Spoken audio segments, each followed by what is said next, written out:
우리 지역의 이슈 콕 짚어봅니다. 헬로 이슈 토크. 지역의 현안을 시시각각 다뤄보는 헬로 이슈 토크 시간입니다. 전라남도가 재공모에 나서는 스마트팜 혁신밸리 성공 추진을 위해 전남만의 차별화된 전략으로 유치 의지를 보이고 있습니다. 하지만 쉽지 않은 상황인데요. 농업의 주체자인 농민들의 반발과 원활한 사업을 위한 방안에 대해 이야기 나눠보도록 하겠습니다.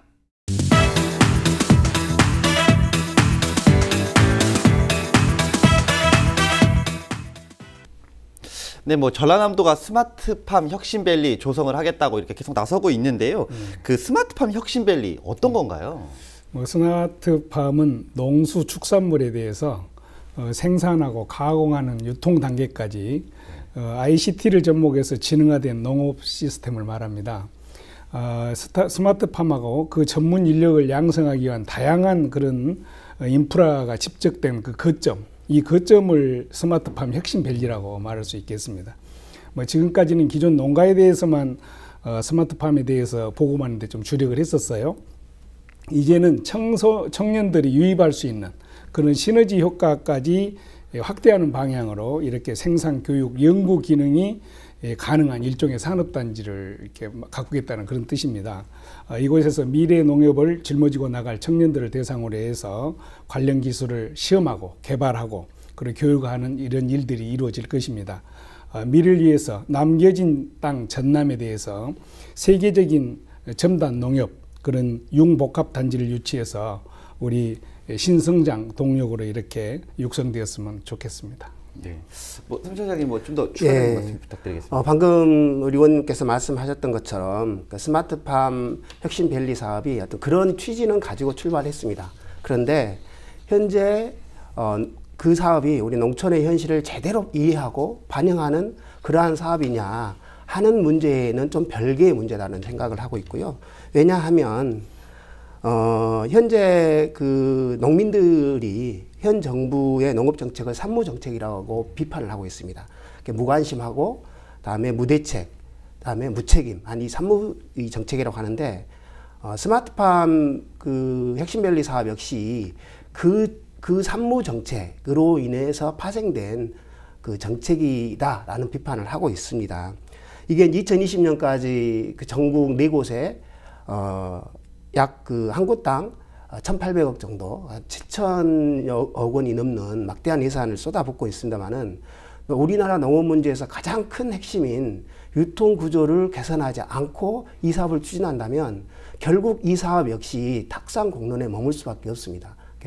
유통 문제라고 하면 농업 유통 문제가 농민의 손을 떠난 농작물이 소비자의 가기까지의 마진이 60%가 붙습니다. 이 어마어마한 이런 그 구조적인 문제는 그대로 놔두고 스마트팜 혁신밸리라고 하는 이름만 거창하게 붙여놓고 또 다른 어떤 대형 원예시설 단지를 조성한다면 그렇지 않아도 우리나라 그 농촌의 현재 그 시설원예 사업이 과잉이지 않습니까? 그래서 끄떡하면 밭 갈아엎고 이런 사태들이 일어나고 있는데 이런 어떤 농산물 가격 폭락이라든가 유통구조 개선이라든가 이런 문제가 해결이 되지 않는 상황에서 또다시 대규모 시설을 한다고 하면 오히려 정부가 나서서 농민들을 2번 죽이는 것이다. 그리고 이것이 또 다른 토건 사업의 연장이다라는 비판도 있습니다. 왜냐하면 결국 그러기 위해서는 대기업 자본이 투입되지 않으면 이 스마트팜 밸리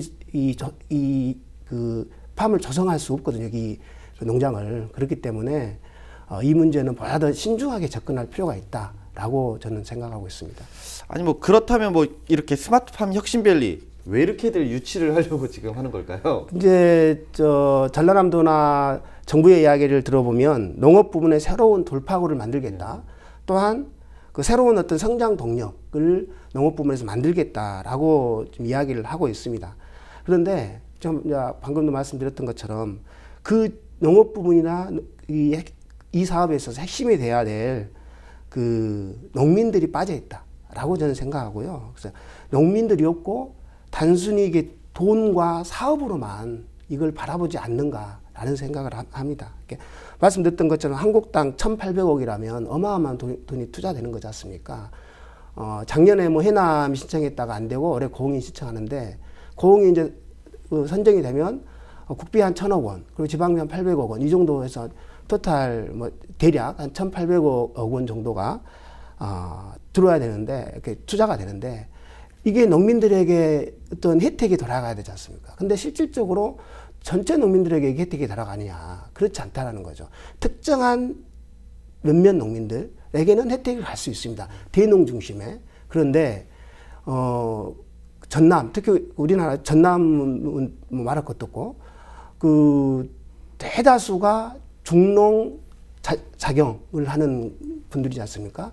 이분들에게 어떤 혜택을 갈 것인지 저는 오히려 거기에 대해서는 보다 더 깊이 있게 봐야 되고 좀 부정적인 것이죠. 그리고 또 이 사업을 하는 데 있어서 김용록 지사가 전남 농정혁신위원회를 발족을 해서 농민들과 함께 소통 공간을 넓히겠다라고 이야기를 했습니다. 그런데 스마트팜 혁신밸리 문제에 관련해서는 한 번도 공론화하지 않았다라고 하는 게 현재 농민단체들, 농민들의 이야기죠. 그러다 보니까 이 사업에 있어서 실질적으로 농민과 전남의 농업의 현실이 반영되고 이 농민들의 소득을 진작시켜내고 전남 농업의 현실을 좀 발전시켜낼 수 있는 그러한 정책인지라고 하는 의문은 여전히 따라붙고 있습니다. 좀 더 뭐 추가적인 말씀 좀 해주시죠. 전남 농업 또 그 청년들의 유출 이것을 막기 위해서는 어떻든 스마트 팜 그 밸리는 어떤 그 청년들의 교육을 하고 전문화를 시키고 창업을 하는 그런 과정을 도와주는 거점의 단지로 이렇게 볼 수 있기 때문에 지금의 농촌 환경을 볼 때 이런 돌파구를 이렇게 찾아가지고 새로이 시작하는 시작 단계입니다. 뭐 전체적인 농업 인구가 다 참여하기는 사실 어려운 형편인데 이러한 과정을 통해서 전국적으로 확산시켜 나간다는 그런 뜻이고요. 이 스마트팜이 확산하게 된 배경이 지금 농민 인구가 엄청나게 감소되고 있습니다. 또 해외로 수출하는 것도 지금 감소되어 있고 농업 성장률 자체도 지금 정체되어 있는 실정입니다. 통계적으로 보면은 농업 인구가 95년도에 약 485만 명 정도 됐어요. 그런데 2016년도 기준을 보니까 249만 명, 약 한 반절 정도로 지금 현재 줄어 있습니다. 농업 인구 자체가. 또 신선 농산물에 대해서 일본 등 해외에 수출을 지금까지 했었는데 2000년의 경우를 보니까 약 3.8억 달러 정도를 수출을 했는데 2016년도 기준을 보니까 2.5억 달러 정도 이 정도로 이렇게 축소가 됐습니다. 또한 농업 성장률을 보니까 농업 실 GDP가 2007년 기준에 27.1조 원, 27.1조 원이었어요. 그런데 2016년 그 기준을 보니까 2007년도에 그랬는데 28조 정도 된단 말이죠. 정체 상태에 있는 겁니다. 실질적으로 물가 상승률이나 이런 걸 따진다면은 오히려 감소됐다고 이렇게 볼 수 있는 것이죠. 따라서 ICT 기술을 활용해서 최적의 생육 환경 하에서 좋은 제품을 생산을 하고 그리고 노동력을 절감할 수가 있습니다. 우리가 다른 일을 하면서도 뭐 이렇게 ICT를 접목하면은 거기에 따라서 현장에 그 농업 현장을 변화해 줄 수 있는 것이기 때문에 농업에 투입되는 이 노동력이 확실히 절감되는 것이죠. 또 연중 똑같은 좋은 그 농산물을 안정적으로 이렇게 그 생산이 되기 때문에 해외 수출 확대도 이렇게 전망할 수가 있는 것이죠. 안정적으로. 또 거기에도 지원이 지금까지는 다소 이렇게 좀 변경이 된 부분이 있어요. 국비를 100% 주겠다 했는데 지금은 좀 축소하고 지방비를 좀 부담하게 한 것 같습니다. 이번 100% 준다고 하니까 지방재정 여건에 큰 영향이 없는 상태에서 이 사업을 유치할 수 있겠구나. 그러다 보니까 너도나도 이렇게 신청할 수 있었지 않겠습니까? 또 이 사업을 추진함으로 인해서 그 연관 사업으로 인해서 새로운 일자리가 창출이 되는 것이죠. 특히 역량 있는 청년들이 농업에 도전하는 그런 좋은 계기가 되기 때문에 이러한 교육을 하고 농업 인력을 양성하는 거점으로서 구심점이 될 것이라고 이렇게 보기 때문에 그 유치 경쟁이 좀 뜨거우지 않느냐 이렇게 생각을 합니다. 아니 뭐 그렇다면 뭐 지난해 1차에서 한번 탈락을 한 또 경험이 있습니다. 또 그렇습니다. 이번에 또 2차 후보지로 또 고운군까지 또 선정을 하면서 예. 이번에는 또 기필코 혁신밸리를 가져오겠다. 뭐 이런 또 포부까지 내놨는데요. 지금 예. 현재 뭐 어떤 상황인가요? 이게 조금 전에 여 국장님께서도 말씀하셨습니다만 2022년까지 정부는 한 4개소 정도를 하겠다. 그리고 작년도에 한 2개 정도를 공모해서 전북 김제하고 경북 상주가 이렇게 선정이 됐어요. 우리도 그 전라남도도 보니까 강주전남 발전연구원 등 그 시설원의 전문가 그룹들을 자문단으로 위촉해가지고 대비에 많은 심혈을 기울였습니다.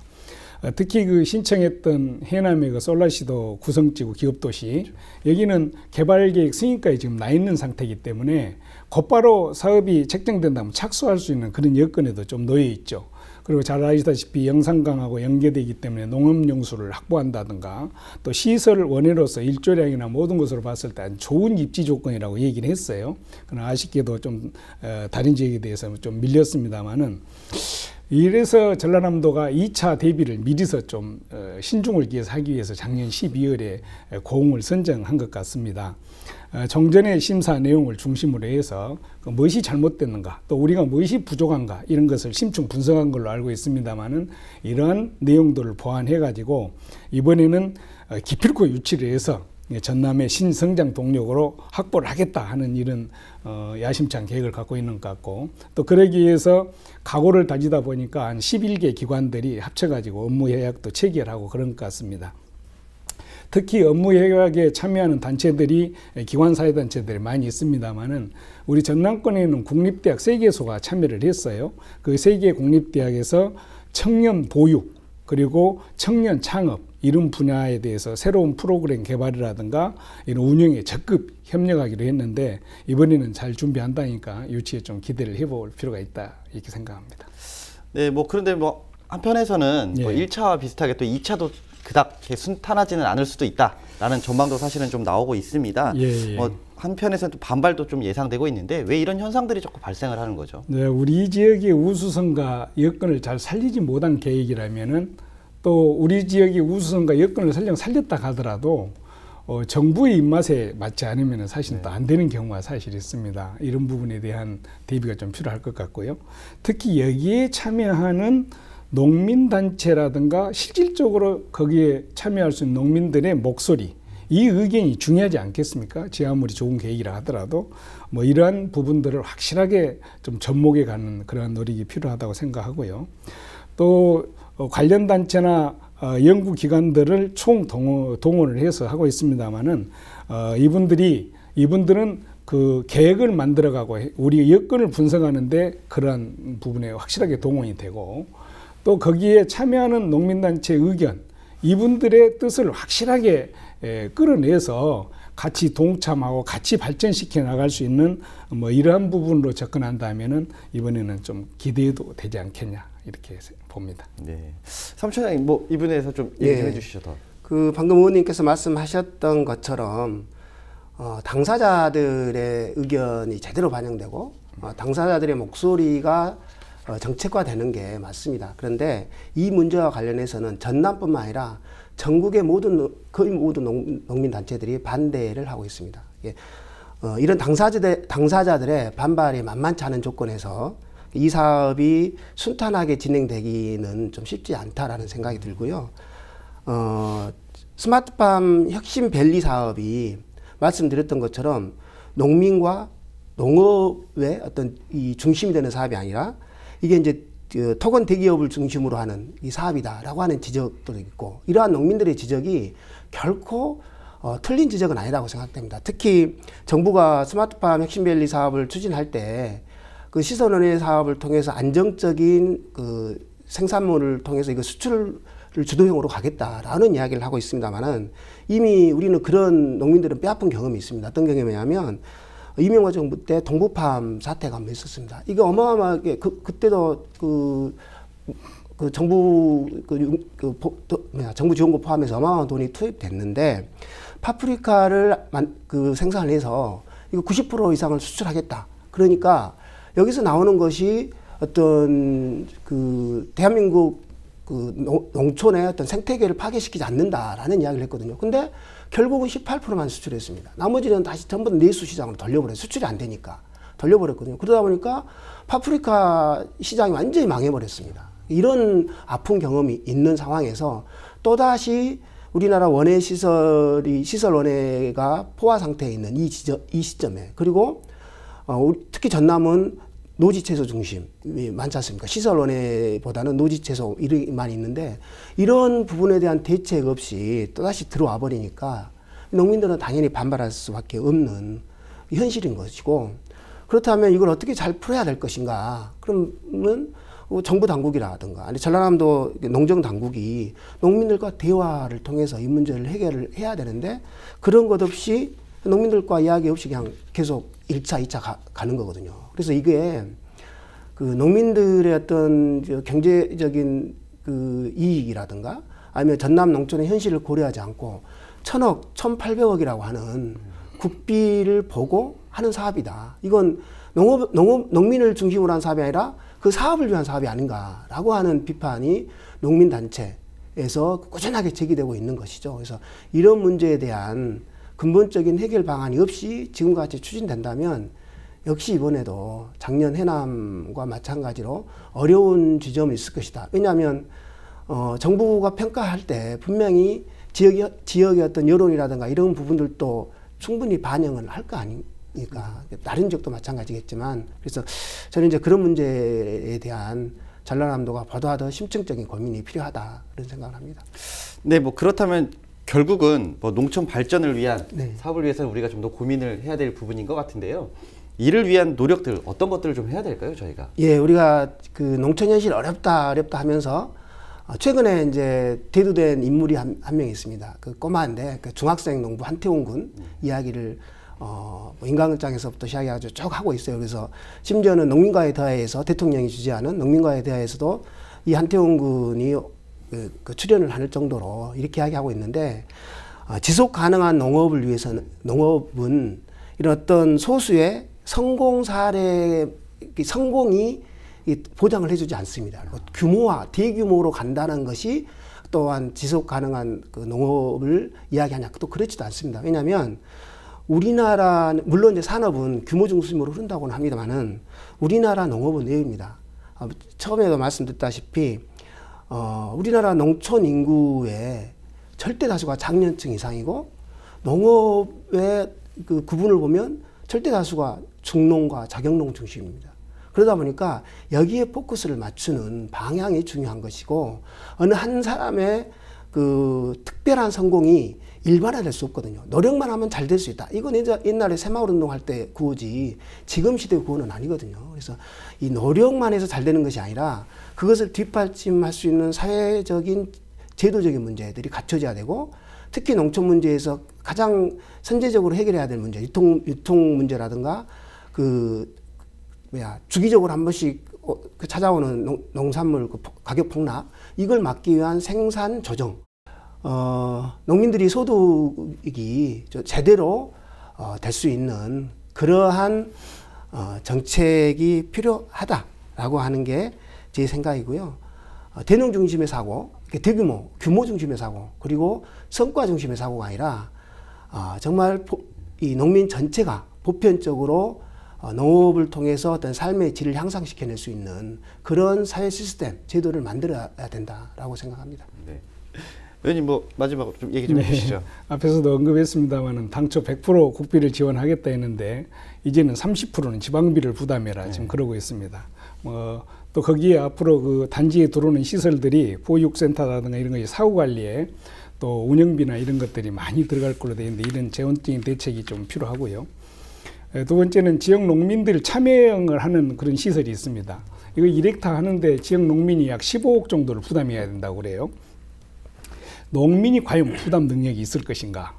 그 다음에 이러한 역량에 충족된 분이 몇 분이나 계실 것인가? 그렇다 보면은 여러 가지 염려가 있습니다만 다시 또 기업들이 참여하는 이런 농업으로 또 이렇게 전환되지 않을까 하는 그런 우려 목소리도 있습니다.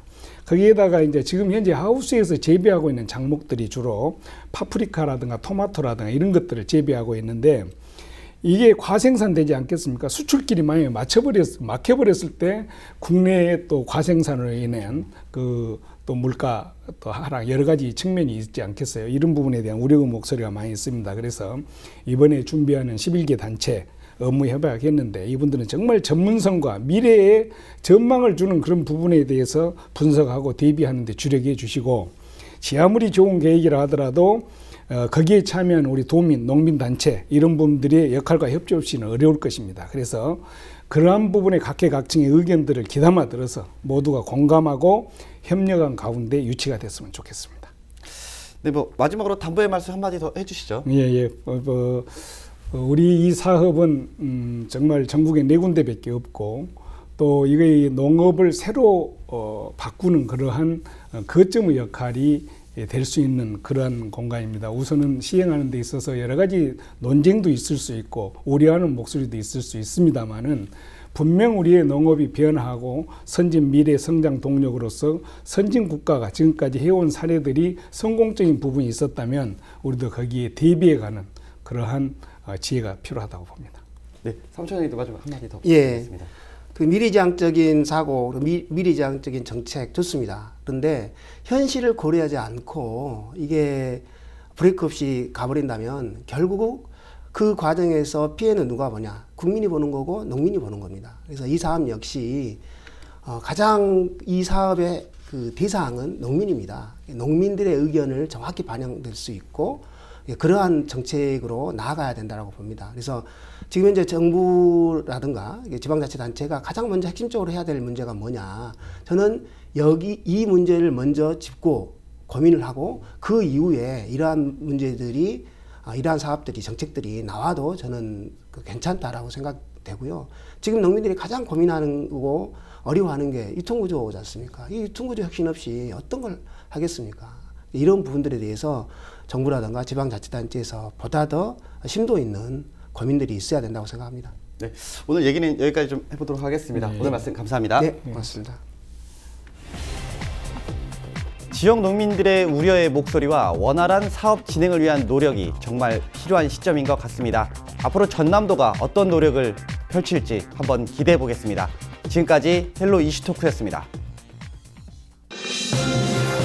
우리 지역의 이슈 콕 짚어봅니다. 헬로 이슈 토크.